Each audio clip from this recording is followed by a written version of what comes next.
this year. That's from the chill. But Gabby Debevovic, she is a middle infielder. She is a speed kid, utility type. Even though her main specialty is second base shortstop.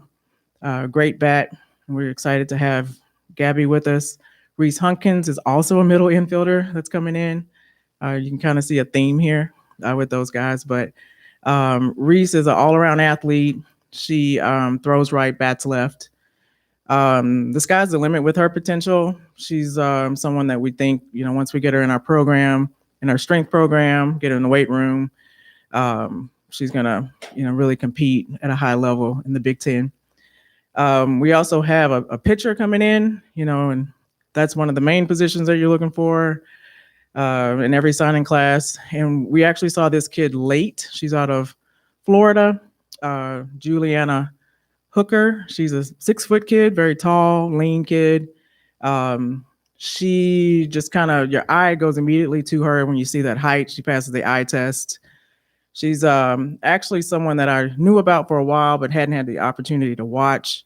She works with one of my former players from Western Kentucky, one of my former pitchers, Ryan Rogie, and she's like, "Coach, you got to see this kid. You got to see this kid." And we were at a national tournament in Oklahoma and just heard all this noise and, saw this kid and knew that, she's the one for us. So she's a drop ball pitcher, has great velocity, great spin.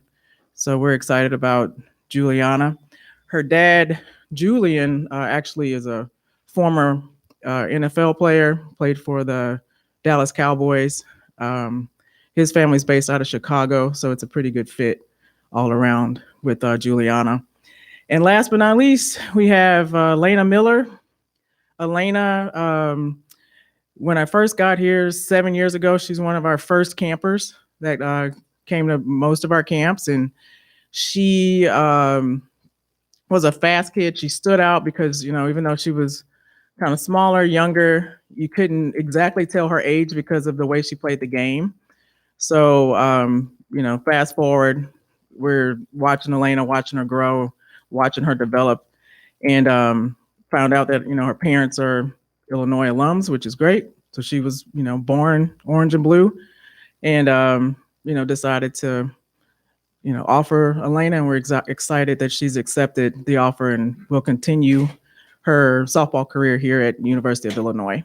So great group, very strong academic minds, and excited about our future and what we're looking to do in our program. And, I think they're going to be names that you hear quite a bit.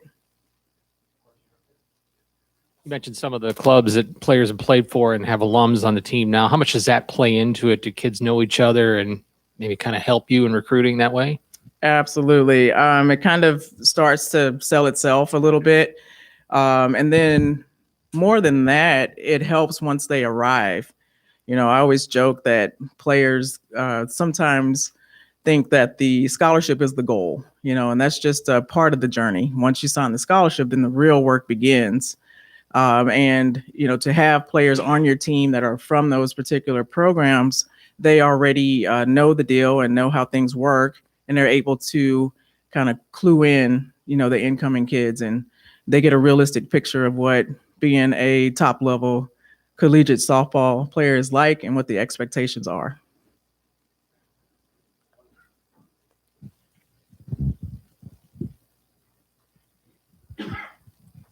How do maybe the 5 of them as a group address maybe what you wanted to with this class? Well, we want athletes. So we were talking about even so we're going back even to that question with the chill kids. If you go even further back, Nicole Evans, which is a name if you followed our softball program at all, Nicole Evans is a former chill kid. So we were looking for athleticism. If you watched our team at all, we love the lefty bats. So Elena is a lefty bat. Reese is a lefty bat. If you watched us at all, we love speed. So, those guys have speed. We've been very intentional about measurables as far as, overhand throw and, foot speed, quickness, those sorts of things. And all of these young ladies fit the bill.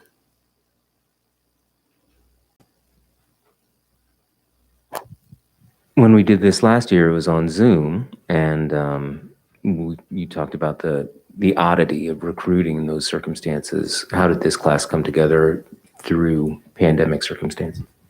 Well, thank the Lord, we were able to go out and watch. And your voice is awesome, by the way.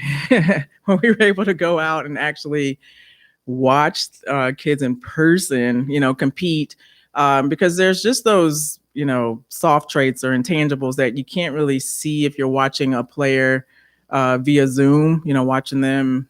There's benefits to it too. You can fast forward, rewind, via Zoom, but in person, I can watch, how this particular student athlete interacts with their teammates, a lot better. I can get a better fit for how they take the coach's instruction, interaction with parents, those sorts of things are a little bit more evident when you're watching in person. And it's just better, that's what I'm accustomed to doing. That's what we're all accustomed to, watching in person, hearing the sights and sounds of the field, smelling the grass, the dirt, and we're able to do that now. So we're super happy to have that opportunity. You mentioned left-handed bats and speed. Is that something you prioritize over other aspects, at least maybe offensively, like power or what have you?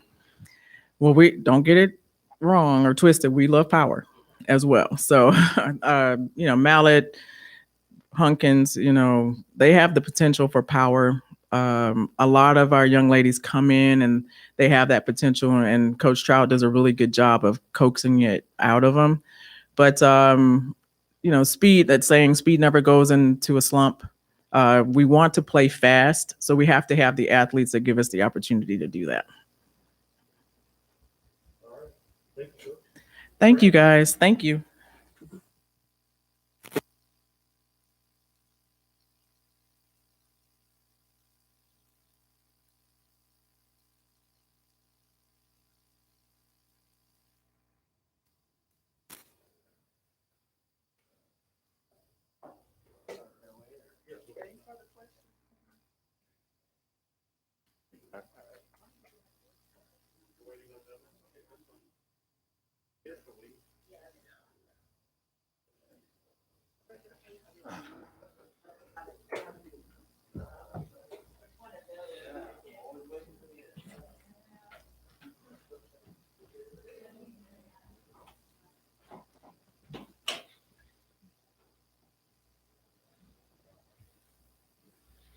Good to go. Okay.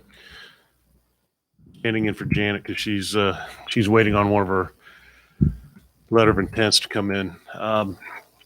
So as I always talk about with our classes, some of the things that we always try to do is get great athletes, and it doesn't matter if it's position players or pitchers, but we really feel like from a development standpoint, the better the athlete, the better, the higher the ceiling is.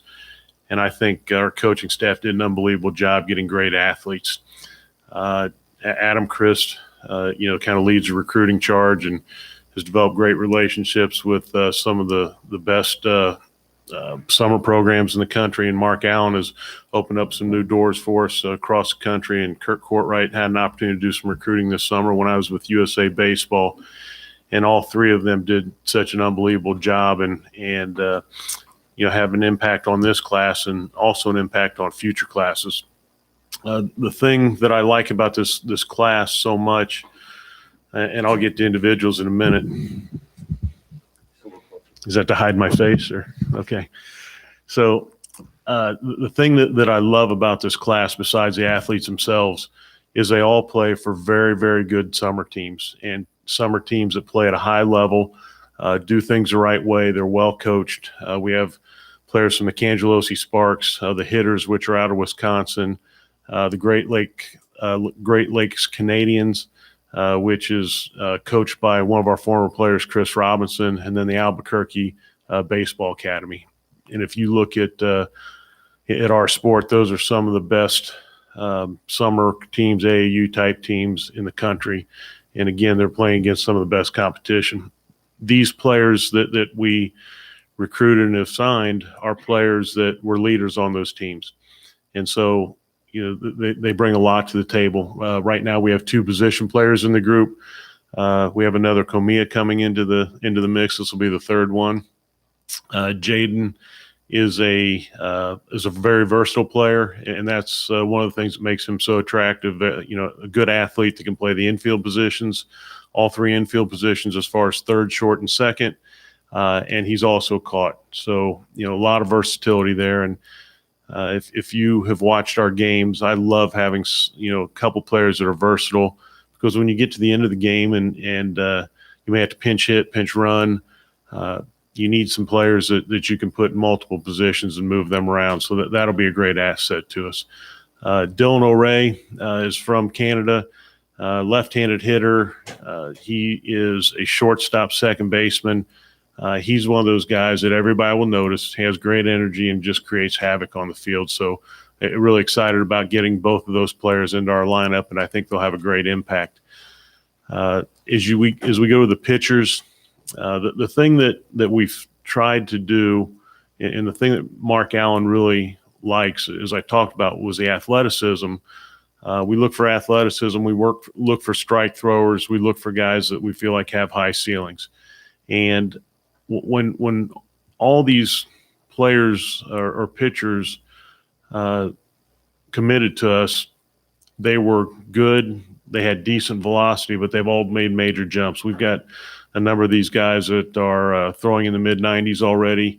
The ones that are, you would say the softer throwers are already touching 91, 92, and a couple of guys touching 95, 96.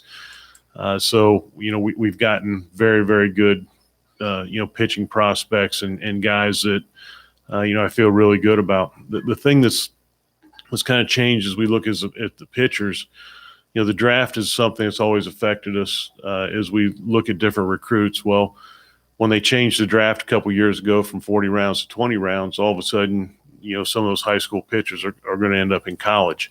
And I think there's, a few of these guys. Brady Banker's one, Julius Sanchez. We have Jake Swartz and Tommy White, 3 right-handed pitchers and 1 left-handed pitcher that have pro potential, but guys I'm very confident will end up on campus. Guys that, as I said before, all throw strikes. They attack the strike zone, multiple pitches for strikes.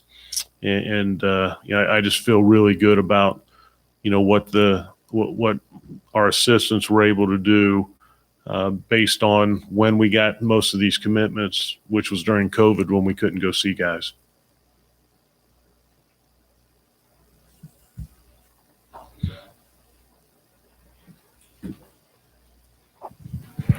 I mean, you've essentially cornered the market on the Camilla family. Just what about, Jaden just kind of maybe reminds you of, Brandon and Jared, or what's different about him? They're all a little bit different in many aspects, but the one thing that I believe with all of them is they're great hitters. And if you look at what they're capable of doing, all 3 of them can hit the ball all over the ballpark. Line drive type hitters that understand the game and play at a high level. And you look at Jaden, he fits right into the mix. He will be someone that, as I said, really understands the game. Plays at Carl Sandburg High School. They've had great success there. He's played in the Sparks organization. It's one of the top teams in the country from a summer standpoint. And so he's got, a lot of experience. And, he's followed his brother, followed his cousins, which are both good players. And, when you're the youngest one, many times you're tough because those guys pick on you and tell you you're not good enough. Dan, you mentioned the draft. Feels like in February we would always ask you how many of these guys are going to get re-recruited after they get picked. But do you feel like the draft will go back to 40 rounds at one point, or do you feel like we're set on 20 and this is going to be maybe an easier recruiting season for you in the sense you might not have to re-recruit a bunch of guys? Well, I'll attack that question a couple different ways. First of all, the word easy and recruiting don't go together, regardless of what the draft rounds are. As far as the draft goes, I think we'll stay at 20. You look at what Major League Baseball did as far as cutting teams, minor league teams. They're doing that to kind of thin things out, and we'll stay at 20. I can't believe that they'll raise it. The only way that I think they would ever raise that is if they went to an international draft or have the international players in the draft, then I could see them raising it, 5 to 10 rounds. But I think the 20 rounds is here to stay. It's kind of a cost-cutting measure, I think. And it's affected us on both sides. We've gotten players back the last couple of years that we didn't think we'd get back. And I think we're going to get players that would have chances to sign that, are good players and have professional aspirations and professional ability, but may not be ready for that 20 rounds yet. Yeah, 6 now. I mean, do you anticipate adding many more, and are there areas that you feel like you still need to address maybe with this class? So yes, the class will grow.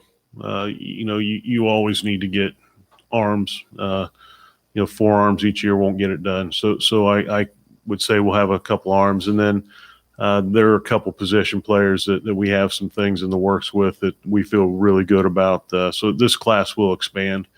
The thing that has changed recruiting somewhat is the transfer portal. You always have that opportunity later in the year and heading into the summer to maybe find a piece if we need it. I don't want to get into a situation where that's how we base our recruiting, because I think that puts you in a very bad position. I still want to get the very best players at this time of year that we can into the program. But to answer your question, in short, yes, this class will get bigger.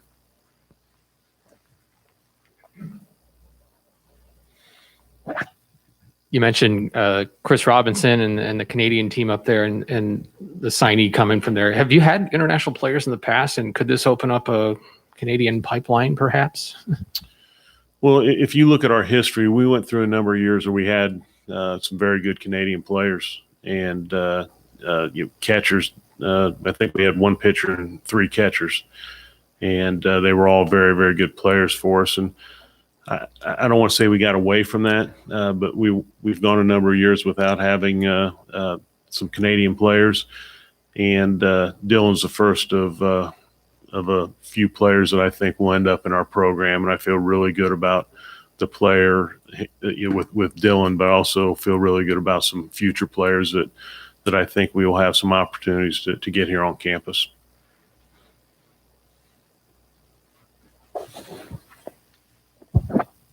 I know we've talked to Brett Bielema about this a few times, just the possibility of multi-sport athletes, and baseball and football kind of tend to marry up in some ways in that capacity. What was your approach with that? And just in getting to know Brett, how have you guys crafted a dialogue there? So to start with, I love 2-sport athletes. You have very few athletes in the world that can play at a Division I school in any sport. And then all of a sudden you look at the percentage of athletes that are good enough to play multiple sports, they're pretty special. And when you start putting football mentality on the baseball field, if they understand the game of baseball, it gives you, a different approach. Our last 2-sport athlete was Kyle Hudson, made the big leagues and was an All-American for us.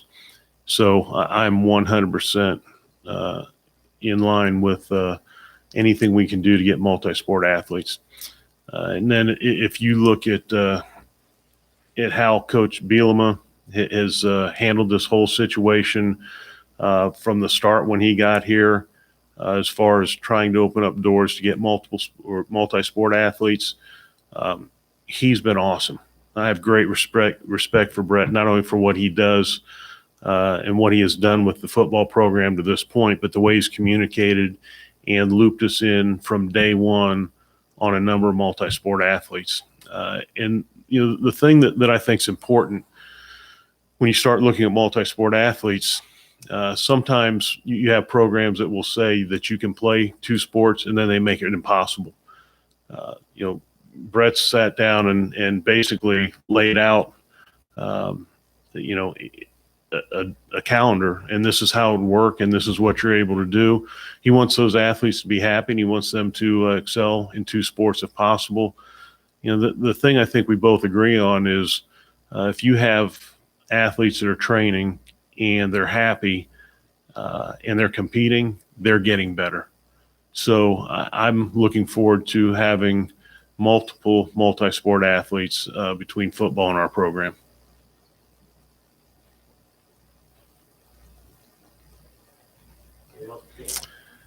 So, okay, go ahead. I'm sorry.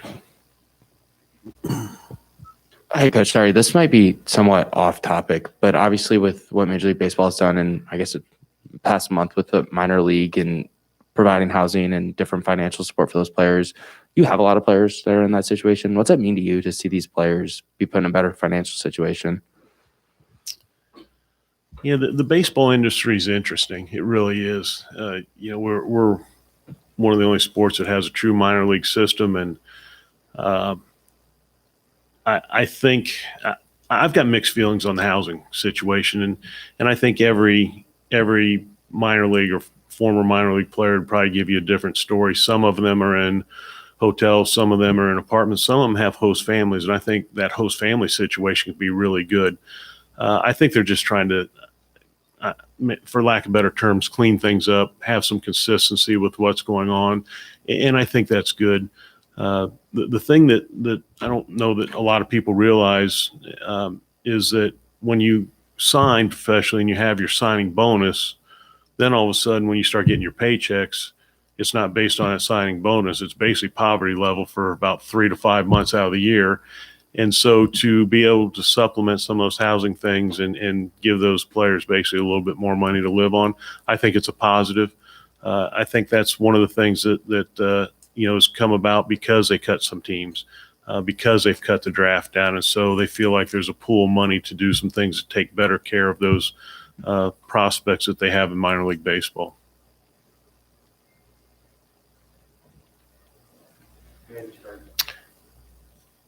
Yeah. This one. I always struggle with this stuff, but we had one of our 23 commits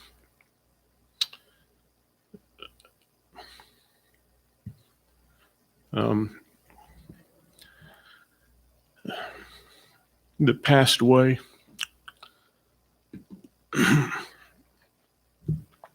And so just asking for, everyone in the Illini family to pass along prayers. His name was Ryan Jefferson and had been committed to our program. So, tough few days.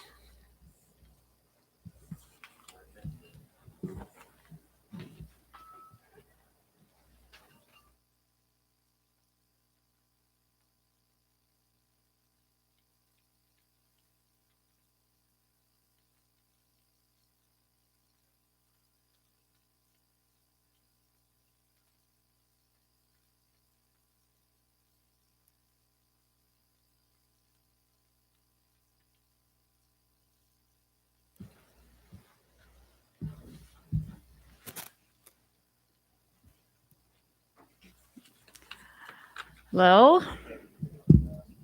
Oh. Thanks. I appreciate that. I look better without one. Good afternoon. I think like Tyra and Dan, this day always kind of sneaks up on you because players, are committed for much longer time. I was joking about, we used to sit in February and watch a fax machine to see letters come across, and the football coaches were always the most nervous. We kind of knew which faxes were coming, and boy, has that changed. But even though it sneaks up and doesn't maybe come with the fanfare or the surprise that maybe it has in the past, it's no less important for the young women who have made this big decision in their life to come and be a part of our family. And we're always really grateful for them for choosing us to be kind of alongside this on their journey through the next chapter in their sport. And, I've always said one of the reasons I do this is because the amount of growth that happens from an incoming freshman to an outgoing senior is incredible. And for someone to choose to be a part of this program and have that journey take place on our campus and with our coaching staff and within this athletic department, I think it's something that's always humbling. So we're excited about the 6 young women that have signed their NLIs today. 3 of those from within the state. I think that's something that all of us in DIA and in Illinois athletics know that we want to keep the best in the state. And so to have 3 in-state players joining us that have seen quite a bit of success, we're excited about that. And then 3 from outside the state. And I'll start with our out-of-staters first. Ellen Pearson, who is for those of you who watched this play, I think we might end up with what some people might call the Twin Towers.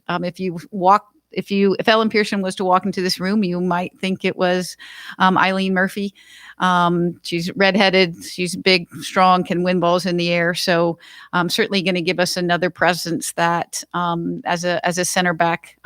She's Swedish. Her dad is Swedish, so has had an opportunity to even train with one of the Swedish pros teams. So her knowledge and soccer IQ to go along with her physical attributes, I think, are something that we're really excited about. She's from the Houston area, plays for GA team called the Houston Dash, and has played for the Woodlands High School as well. I think like Dan, we look for players that come from successful programs and successful programs at high levels. And all of these players, I think, have impacted their success at their high school level, as well as their club level, which again, kind of is the AAU version for soccer.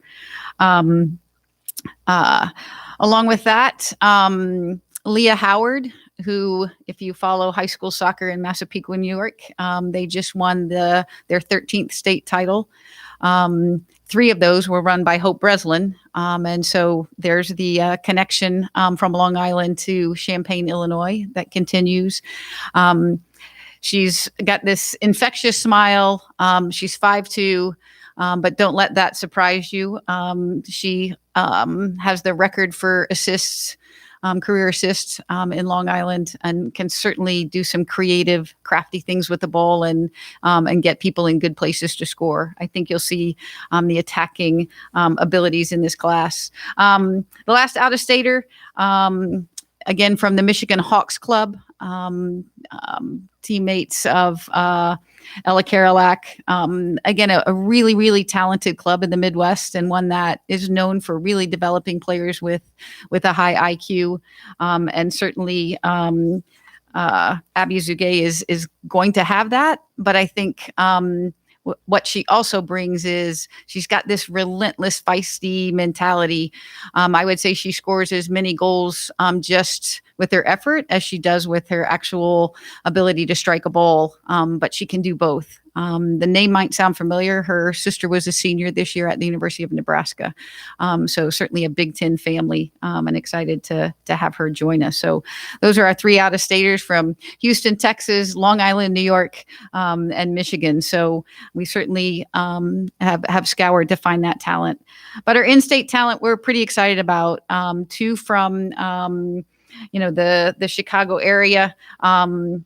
Ashley Stellan from the Soccers organization, teammates of Angie Gallo and Maddie Mariani that joined us this year. So though that they will be joining their teammates, and again a club that has had quite a bit of success, and again in developing players that have that high soccer IQ, but also have the athleticism that you want. And so that's exciting to have Ashley joining us. We have a goalkeeper in this class, Isabel Lee. And if you follow basketball, you might have heard her name in that way. She's a dual sport athlete, basketball and soccer player. I would say similar to Tyra, who talked about a late bloomer, Izzy's a little bit of a late bloomer. If you read a basketball article, it says at the beginning of COVID, she was 5'5", and she's now 5'11". So certainly has grown into the position to be a goalkeeper. There might be a little exaggeration. She was probably 5'6", and she's now 5'10", but there was certainly a growth. I saw the high school state championship, and in that those state championship games, she showed the ability to make the big save, and to be calm and collected in the big moments. And she's now playing for the Eclipse Soccer Club, which is a part really of the Chicago Red Stars organization in that professional track, and being trained by the same goalkeeper trainer that trains the professional goalkeepers. And he's really excited about, I think, the upside that she has. And we're excited about that as well.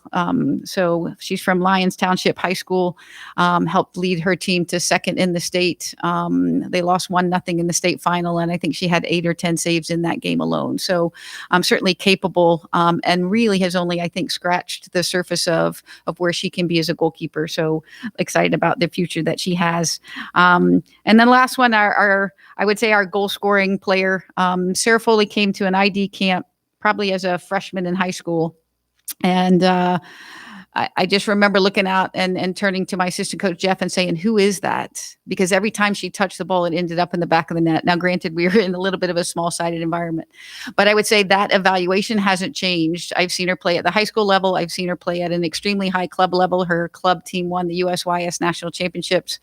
And just most recently this summer, I went down and watched her play with the WPSL team, which is similar to the summer baseball team, playing with, post-college graduates and college players, and still saw her score the goal in the playoff game down there. So someone who really has a nose for the goal and can find the goal. And so we're excited about adding, those players. I would say as a class as a whole, it's heavier on the attacking side, but you put a strong goalkeeper and a center back in there, you sort of balance those things out. So we're excited about this class. We're excited about the future of Illinois soccer. I think this season was not outcome-wise what we want, but I think if you look at how close we were in most of those games, and you look at this class and you look at what they want to do, I would say, the current players and the class coming in, they know that they've got an unbelievable facility and an unbelievable space at Demersion Park. And so I think they're coming here to make a name for Illinois soccer and to build a fan base in Demersion Park that's something special. And, that's what we've talked about with this class. And that's certainly what they've committed to, is to helping us realize that vision as we move forward with this program. So excited to have them come and join us as we really look to take this program to places it hasn't been. Just to be clear, when it came to Izzy Lee, you're not in a fight with Nancy for playing time. No, not yet. But she probably hasn't heard the fact that she went from 5'6" to 5'11". So not yet. All right. With this class, were you looking at particular positions of need, or do you try to cover the waterfront on all areas? Yeah, I think it's probably, and I say this when we recruit, it's probably more we look for specific attributes. So soccer is a game you can play different formations. You're not going to have a different formation when you play baseball. You got an infielder and outfielder. But in soccer, I think you can move players around. But we definitely wanted attributes. We wanted somebody that could score goals, and we wanted somebody that could get the ball to people who could score goals. And we wanted a level of athleticism in this class that would sort of raise our athletic ability. So I think that's, when you look at Sarah Foley, there's pace there, there's athleticism, there's the ability to score goals, and the same is true with Abby Zugay. So I think we're looking for some pace and athleticism and really kind of changing the dynamics of our attack. But we also, as you look forward and know that at some point, our ball winners will graduate, making sure that we continue to have someone that, could defend on restarts, that could help us in the aerial game. That was going to be important as well. So I think attributes, we were looking to make sure we could continue to have all those attributes that it takes to be successful. Maybe you just answered this question, but if a soccer player grows 4 to 6 inches in a year and a half, well, we know what happens to a basketball player. Maybe they change position, maybe they retain their skill set. How does it affect a soccer player? I think it might be different if we were talking about a field player, because again, that skill set, that ability to strike a ball. I think in Izzy's case, it has only enhanced her ability to cover ground in the goal. And that was the thing that I think really caught my attention was, she has the height, but she also has the coordination. And I think maybe not having had that height all along, her explosiveness and things like that, and moving across the goal quickly were things she had to do because she wasn't 5'10" at the time. But now imagine the fact that she can do that and she's 5'10". And so she really hasn't, I don't think, lost the things that being 5'5" gave her in terms of being a goalkeeper. And now she adds that extra length and that extra height. And it really, I think, has given her the opportunity to have no limits in terms of what she can do physically as a goalkeeper. Great question.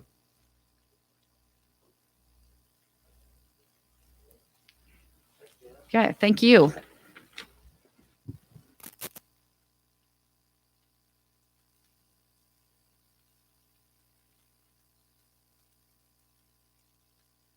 Yay, signing day. Yes. How's everybody? Good. It's a good day. Exciting day. A day that coaches wait. We can actually start talking about all the hard work that's gone on, not for a year, not for 2 years, but 3 years. So, and more. So, one of the common things with our 4 signees that we were looking for, hard workers, people that can score the ball. Competitiveness is really big in our minds right now, how to compete, and obviously the academic fit for Illinois. And we felt like where we're moving this program, these 4 individuals, when you recruit, you don't just recruit, you have to recruit positions, what you need on your team. And I think we answer those questions.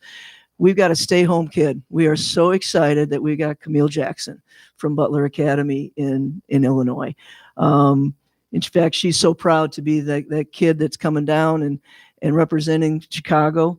Coach Walton, really appreciate all that he's did with this process also, and also with her AAU programs. It's a great fit. I love watching her play. Guys, you're going to be excited. She can dunk a tennis ball, and I keep telling her to keep sending it to me because I keep loving to see it. She's a kid that's going to keep getting work hard. 4-star ESPN athlete, player, person. And it goes beyond just the player. So in the top 65 in ESPN, we are really, really excited. Camille's joining us and being in the blue and orange. Orange and blue, my heavens. I tweeted that one time and people reminded me it's orange and blue. So welcome, Camille. Sam Dewey is a 6'2" forward from Massachusetts. Appreciate Coach Stroud and what she's done when we brought in Sam. You're going to love Sam. She is a 100% wonderful person. But when I went and watched her, I saw her this summer, and I saw her in a court, and she just has a motor that does not stop. And you can watch her go up and down, up and down. And when you think that time when she's going to take a break, she doesn't take it. She keeps working. And what we really were looking for that position is someone that could rebound, shoot the ball from the perimeter, and play hard. And she checked all those boxes. And Sam, is a kid that is so well rounded. She's going to be a great addition, not only on the basketball court, but in our locker room. Other 2 signees are Hannah Mule and Lisa Tappinen. Both hail from international players. They both have played with a lot of older kids for a longer time, so they've matured and play just a different. When you get to play older kids all the time over in Europe, it'll get your attention. Hannah's from Croatia.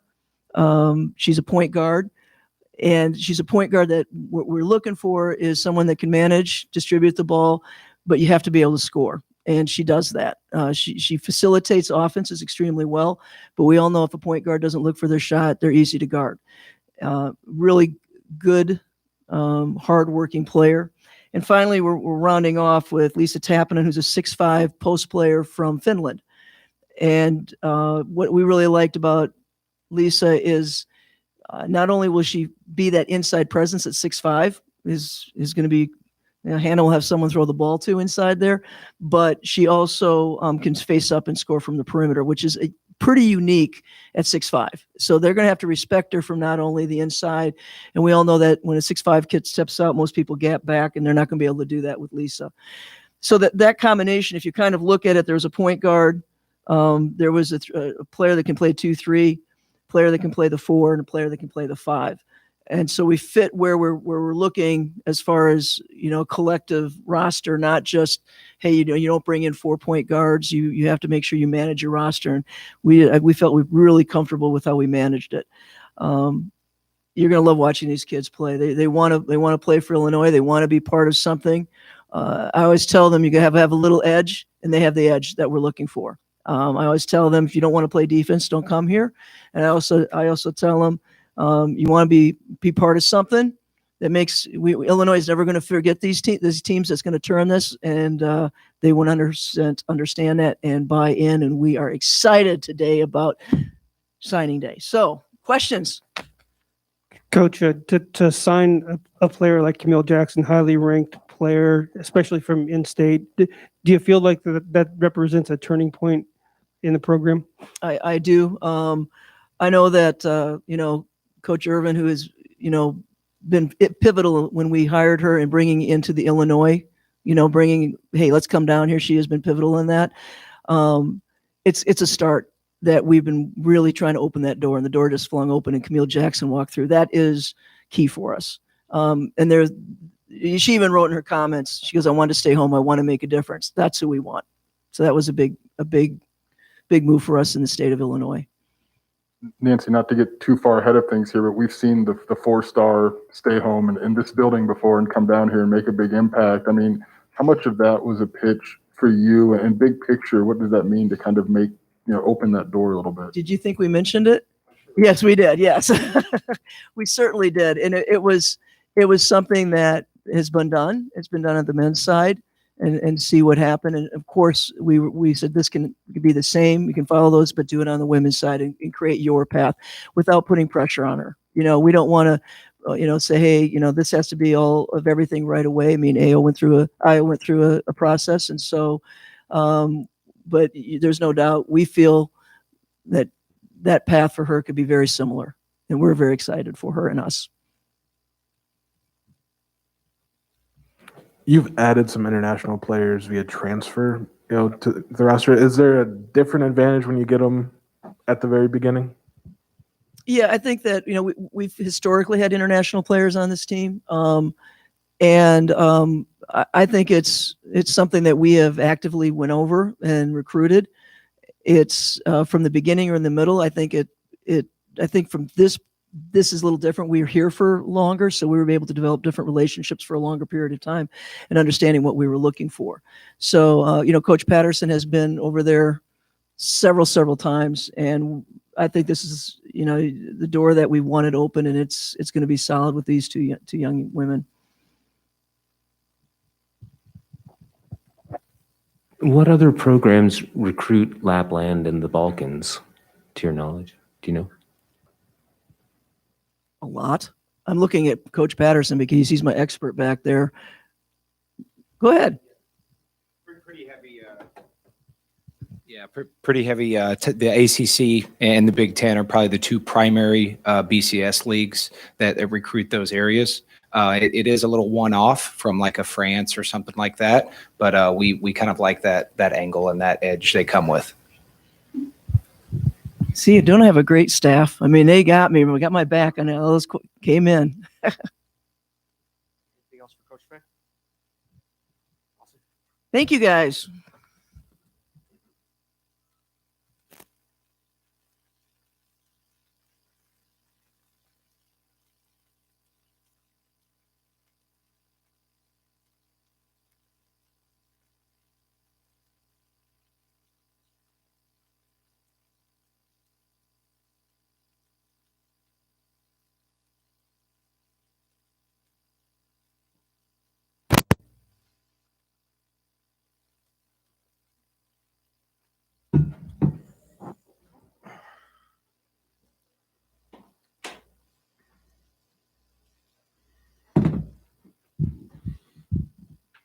Damn, didn't I just see you guys? And I gotta see him tomorrow? Ugh. Phrase, this is called Hell Week.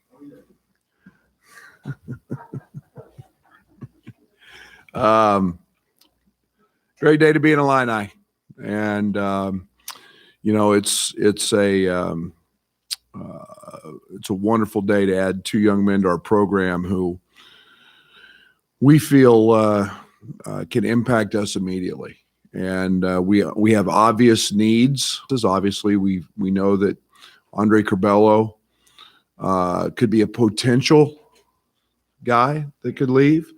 And we have Trent Frazier and Alfonso Plummer that are seniors and that will no longer be in the program. And just to go out and continue to recruit high school players that, one, have the ability to come in here and play, but secondly, come in here and be a part of something really special and developing and getting better. And that excites me. Jaden Epps is a young man that Chester Frazier Chester was the head of both of these guys, and in terms of recruiting them, had been on Jaden for a long time, and it really fit.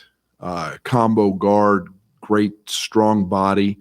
If you want something to compare him to, I kind of compare him to a Frank Mason type player, and a guy that shoots the ball extremely well. He's got a scorer's mentality, and that doesn't take away from his ability to play make and make others better. But wonderful, wonderful young man, an extreme competitor, a gym rat, a guy who has a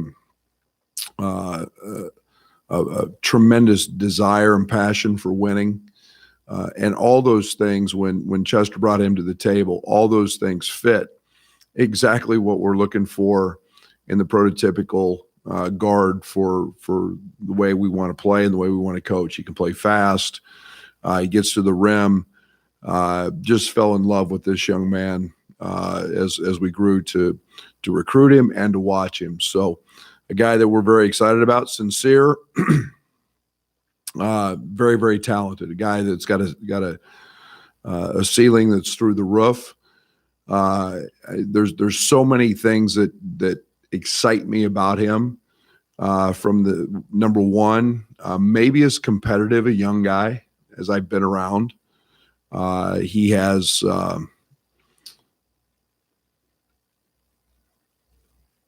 a passion to win that is literally second to none. And that means in anything. I feel bad for his parents sometimes because, I mean, he's going to try to be the first done eating dinner. He's going to try to eat the most. He's going to try to, playing against the JV, he's going to try to embarrass that JV player. He has a tremendous competitive drive, which will allow him to succeed. Gifted player, can go get a shot anytime he wants. Extremely athletic. I compare his body type, if you want to comparison, to kind of a De'Aaron Fox for the Sacramento Kings type.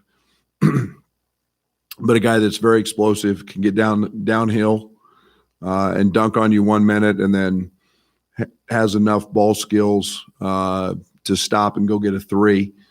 He's a very good hard shot maker. There's not a lot of those guys. And then defensively, he's got great length. He's got great quickness that I think he can turn into a tremendous defender.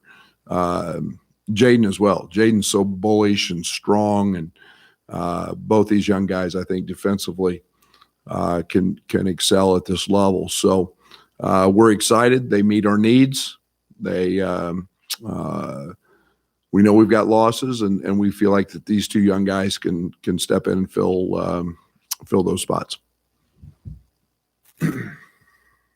Coach, you watch these two guys on film, and they're both bucket getters. How do you feel about their ability to be a primary ball handler and facilitator? Are you confident in that as well? Yeah, I think that both of them play in ball screens very well. I think that I compare them in different ways a lot to Trent. Trent was a primary scorer coming out of high school that made the adjustment quite nicely.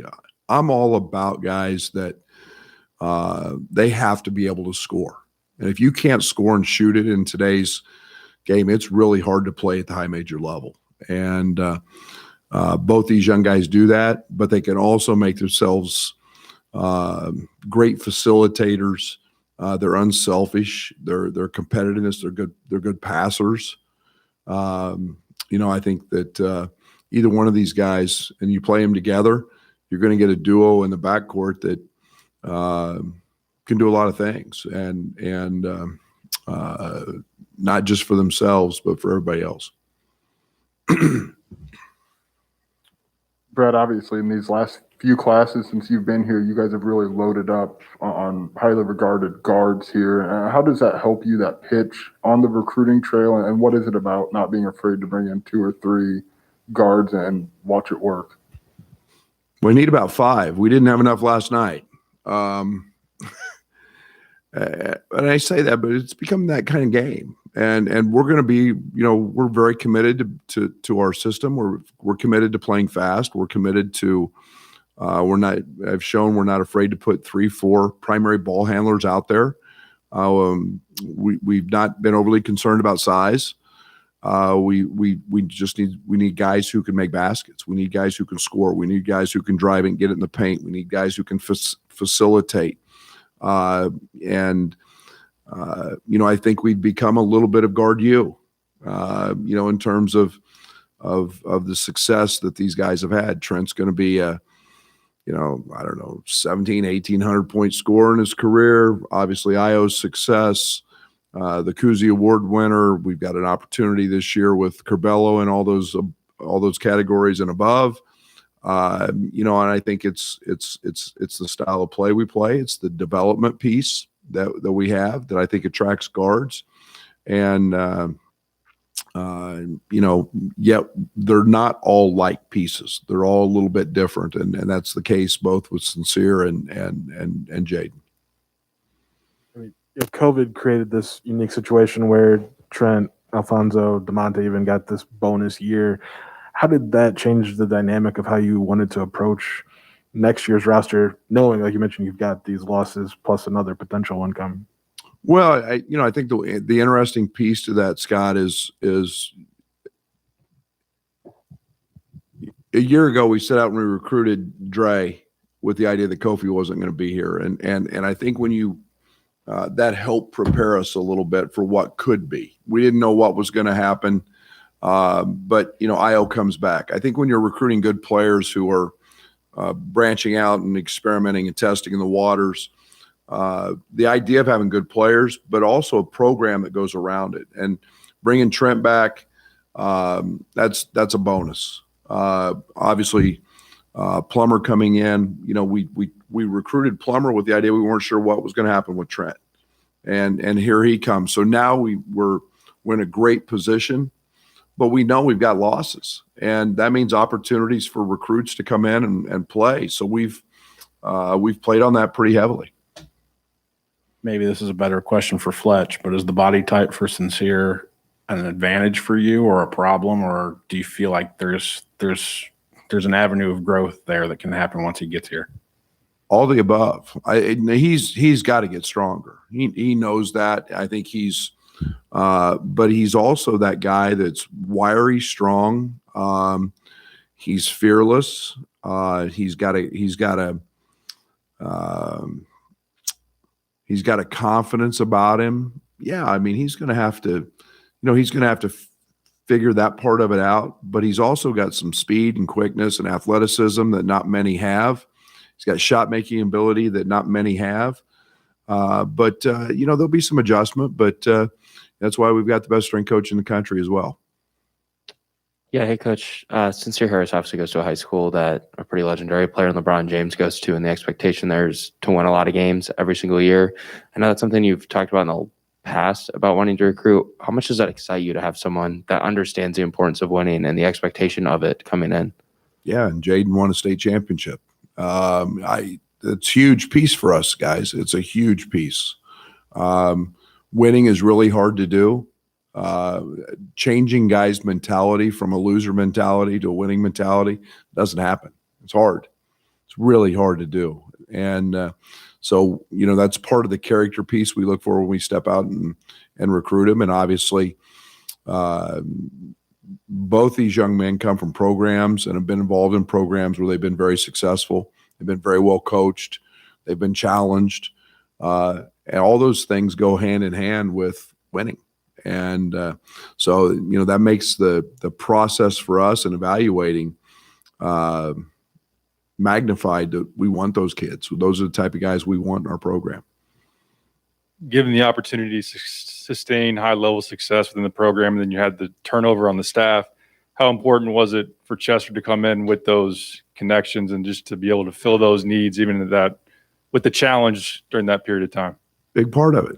Absolutely. And I think the one thing that's always impressed me with Chester is, here's a guy that got a job when he was 25 and didn't know anybody, and didn't know the recruiting game, so to speak, in terms of the national level. And all of a sudden you start looking at the guys he's recruited and where they're playing and how much success they've had. And he's got a wealth of experience now. He's a veteran at a very young age.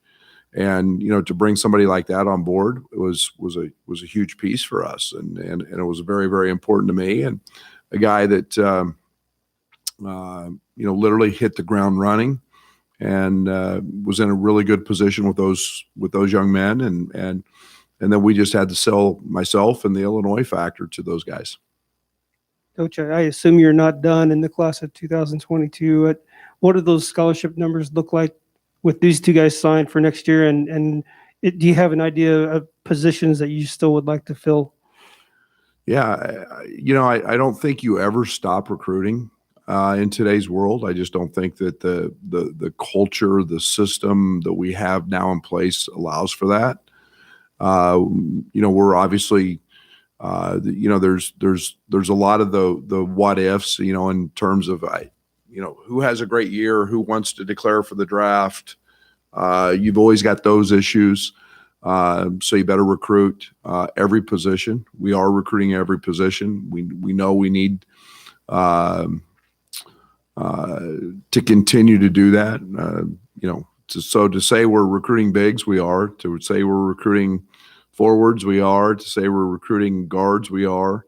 You just don't know what's going to transpire. The given is this: Plummer and Trent and DeMonte are not coming back, and we know that.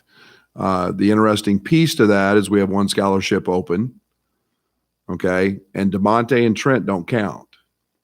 So, you start looking at those pieces, and you, like I said, you just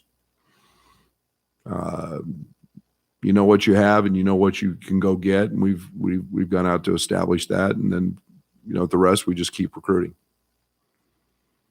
Sort of spinning off Piper's question about Chester, the perception of him from a typical Illini fan would be defensive coach, defensive, intensity, and we didn't know that he would become an ace recruiter. Could you talk about the personality traits that maybe influence both of those capabilities, and other things about him personally that allowed him to make this leap?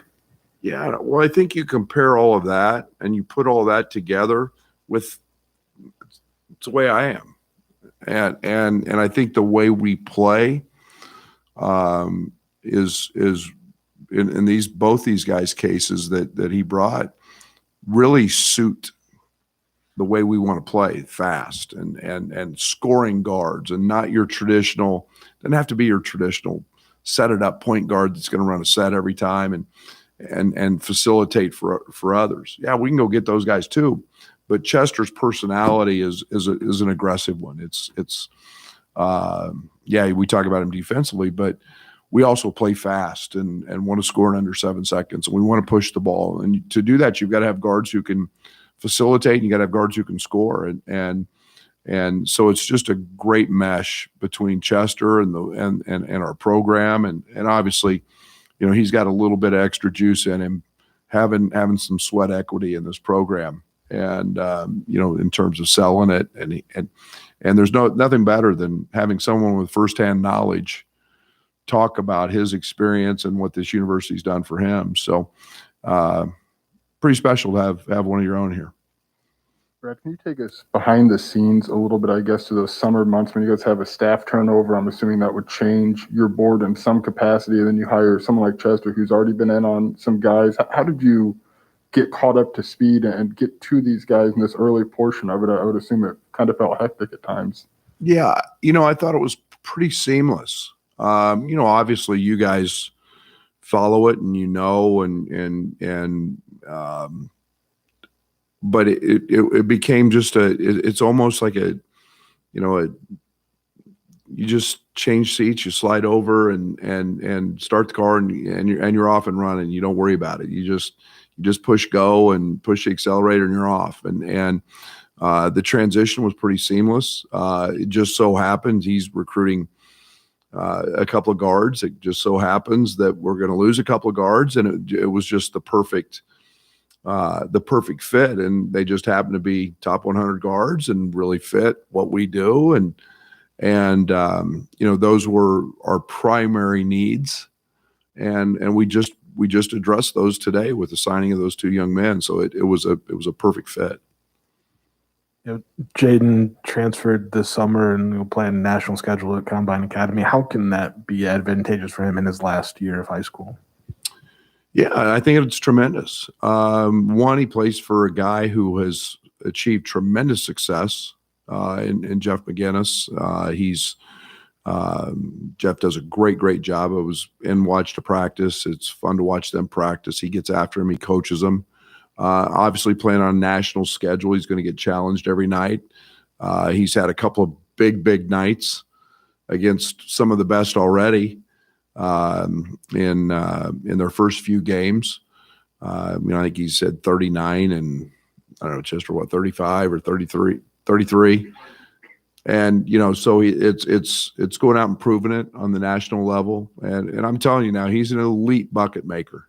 And, but he's also getting coached and he's playing against the best, and that's what he wanted. And I'm excited that he's getting the opportunity to grow that way. If you do get Bello back for another year, what do you think about Jaden's ability to play with him? And then if he has to fill that point guard role, how do you see that dynamic of being able to play together or play the point? It's beautiful because either one of those guys can play all over. And I mean, I look at it like you want to go back a year, you go back to Dre and Io and Trent, and you've got different spots and different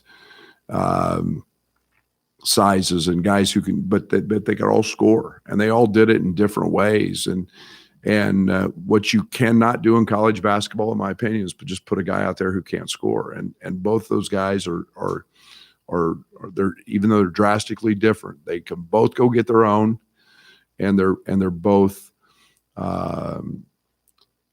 really good scorers, and Sincere's numbers are going to be as good as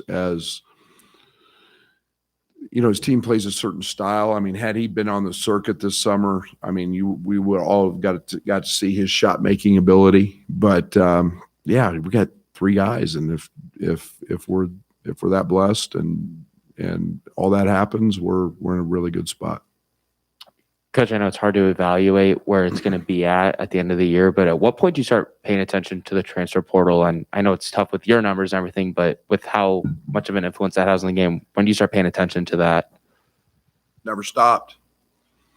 I don't know how many. Somebody told me there's 80 some in there already. Never stop.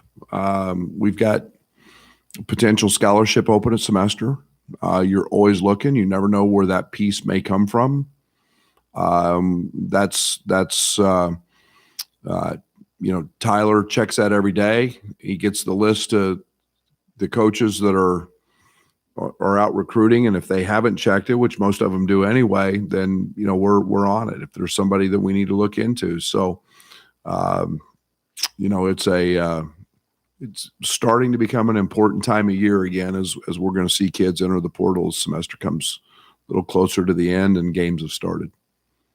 From a big picture standpoint, how does recruiting change now that you're winning at the level you are? You have Iowa in the NBA, you got NBA people looking at Bello and Kofi versus maybe selling a vision earlier on? Have you noticed a difference in terms of the feedback or how that goes in terms of seeking out players? There's definitely a difference, and I think the one thing that's happened is your brand is not that we weren't on TV, but we're now on TV, and that impacts that impacts so much. You've got guys that are up for national awards. You've got guys that you're a one seed. You've got guys that and our program's constantly being talked about. Those are all awesome things, and kids want to be a part of that. And when we can come here and show them new facility being built, the State Farm Center, the culture, the environment, the success that Iowa's had, all of that is stuff that is being very well received nationally. I think that our style of play is exciting. So I think it's just kind of all formulated. It's all coming together as it should, with the facility, the winning, and we've got to keep recruiting. But I use the term, we got to stay thirsty, and we got to keep grinding. We've got to keep after the guys that are the fit for us, but we've got to keep after.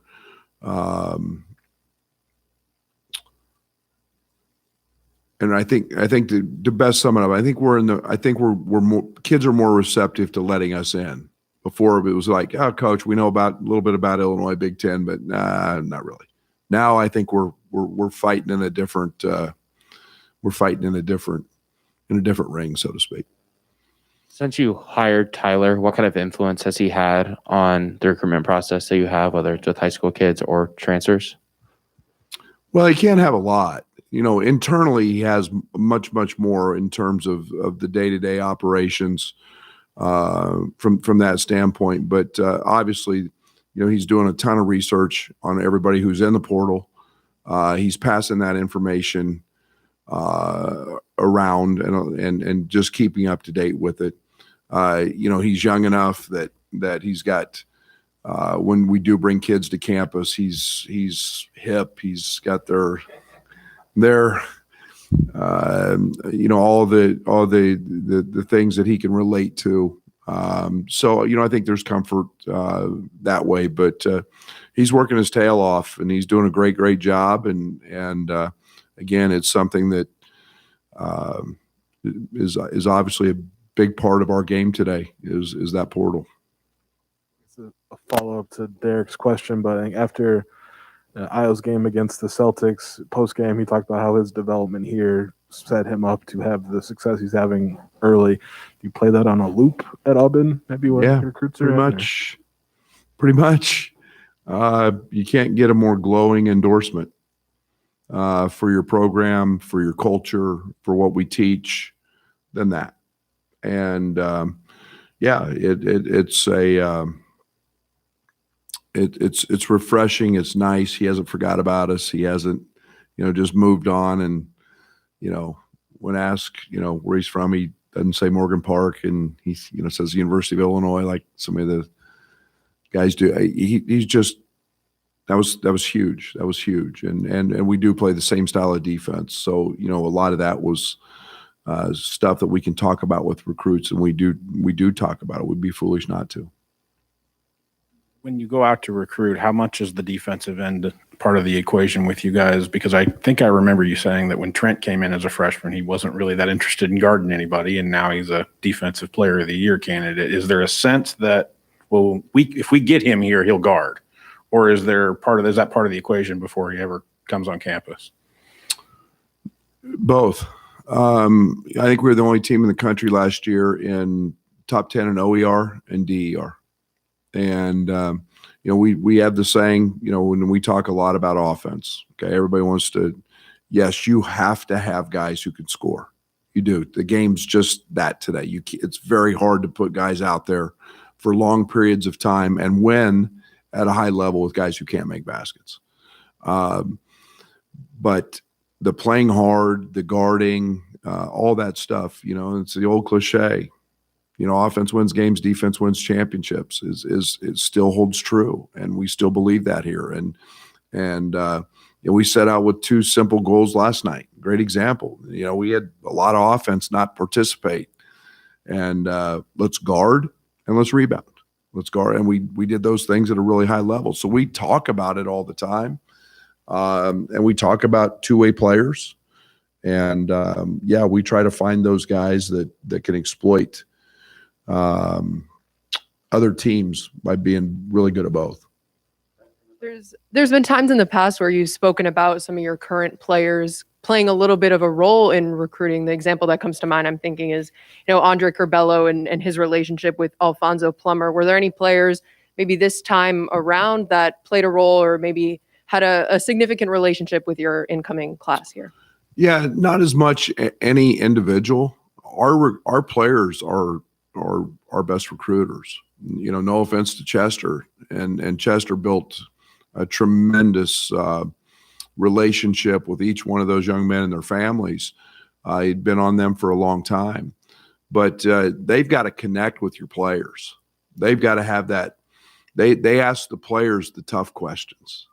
They ask the players what it's really like. They ask the players what it's like to be on campus. So it's truly our players that can be the final hammer, the sails, and put the nail in the coffin, so to speak. But there were not anyone specific in those cases. Obviously, everybody wants to meet Kofi and be around Curbelo, and they're involved. There's no doubt. But Chester had deep relationships in this case. But our if they'd come here and our players were jerks and didn't take care of them, they weren't coming. And so it's every player has got to do his part. Thank you. See you tomorrow.